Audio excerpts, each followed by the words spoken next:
Is there anything else you haven't gotten yet? Just a shake. But sir, you haven't ordered any shake. Shake your booty?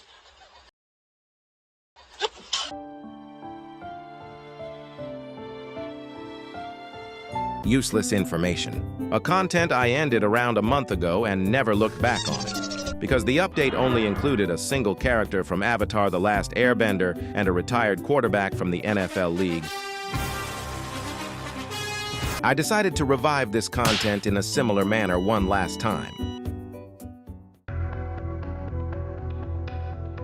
When scrolling down the game on the website, you will see that this was created during March 4th, 2025. On the exact same date, there was also the first Australian Revolution. The game looked quite different back then, with the logo and the lobby being changed quite a few number of times. Some of the more significant changes were the removal of the rifle you could buy in-game and the house that opened up to let you buy classes or gems. You might ask, why are you talking about this the 30 days? I will now show you something quite interesting. This game is called Ultra Kill. This is also the place where my plushie that sits right on my shoulder comes from.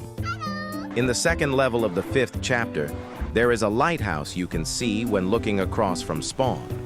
But when you try to get close to it, you will be immediately taken back to heaven.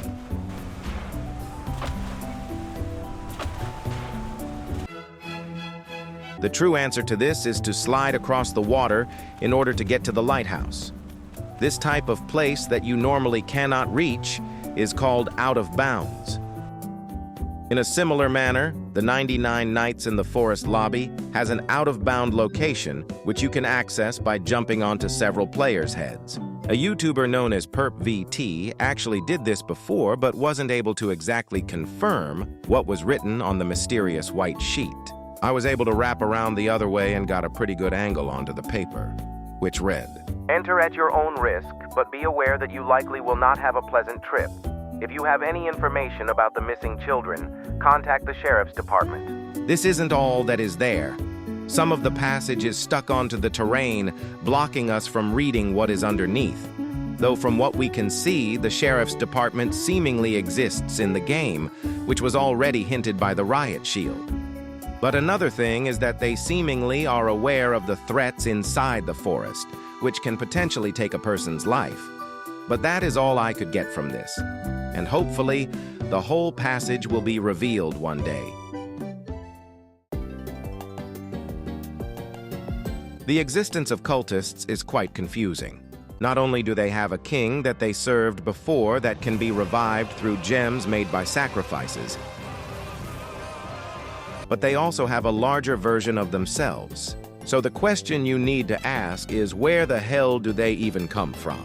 Some speculate them as scientists who worked on the science lab, and the people who lived in the forest before everything went into turmoil. But look again, the cultists are not dressed up in any clothes that resemble the current age. They are dressed up in clothing that existed during the time when witch hunting was still a thing. They also have a praying site dedicated to the cultist king with stained glasses, which is quite old-fashioned. Another thing is the weapon.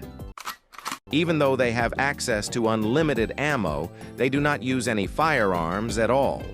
Overall, to me, the cultists were probably frozen in the snow biome before coming back to life with the help of scientists trying to test them. So this was a quick video, since I wanted to prepare for another 20-minute long video that is upcoming. Thank you guys for watching this video till the end if you did so. I promise to make up with a better video. Goodbye.